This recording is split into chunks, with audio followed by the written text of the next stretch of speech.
Mga kalakbay, dadaanan ko yung bagong bypass road dito. Papuntang Amadeo, Tagaytay. Biyahing Balayan, Batangas na naman tayo ngayon. So, ito yung bypass road dito. Imbis na galing dun sa Gentry, imbis na aakyat ako diretso dun sa Tagaytay proper. So, dito na ako pinadaan, oh. Wala pang kabahay-bahay dito. Hindi pa totally develop yung lugar dito. Ito yung kalsada dito. Walang traffic. Ang labas nito, ano na, lagpas na siguro dun sa bagong, sikat na flyover ng Tagaytay. O Amadeo pa. Uy, may lumihan dito, oh. Tawilis Paris, oh. Parang pa naman ng Tawilis.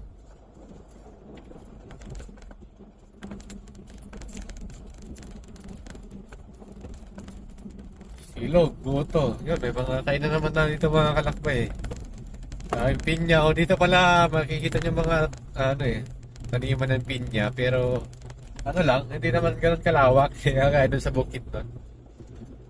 Kaya masarap yung pinya dito sa Tagaytay mga kalakbay, matamis. Tsaka hindi makate. Ang dami, bebenta ng pinya, oh. Pinya, Guyabano.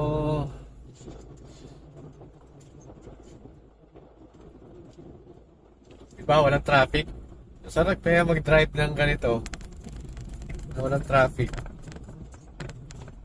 Oh, lumihan na naman, oh. So marami na rin naibebenta ng mga dito. Silog, siopa, grilled pusit, buttered shrimp. Ay, sarap to na. Bigla tuloy ako nagutom.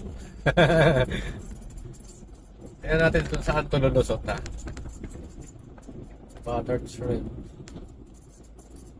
Sarap pa siguro, mura pa siguro yung lupa dito mga kalakbay.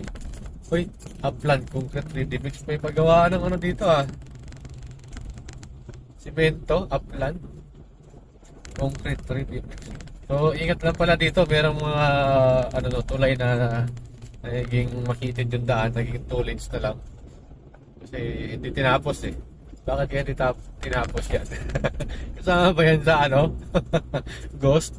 Hindi naman siguro kasi tapos to eh. Sabi naman ng sekretary eh. Andiyan naman eh.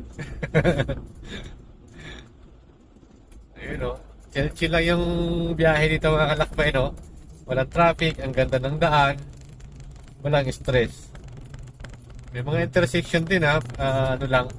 Sakaling first time kayo mapadaan dito. Ingat-ingat lang. Tayo mag-overtake dito Dito na siguro yan. Yan. Chill lang din kasi siya eh. Ini-engine niya rin siguro yung kalsada.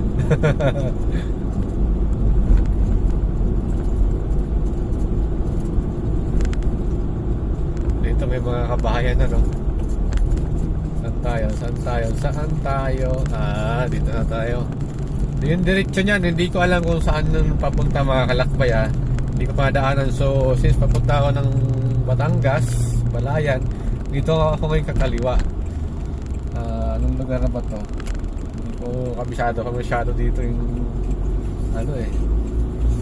Tagaytay City na nga eh. Ayun, ayun.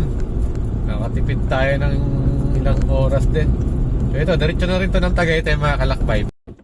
Kaya malaking tulong din yung mga bypass road mga kalakbay na ginagawa ng government eh.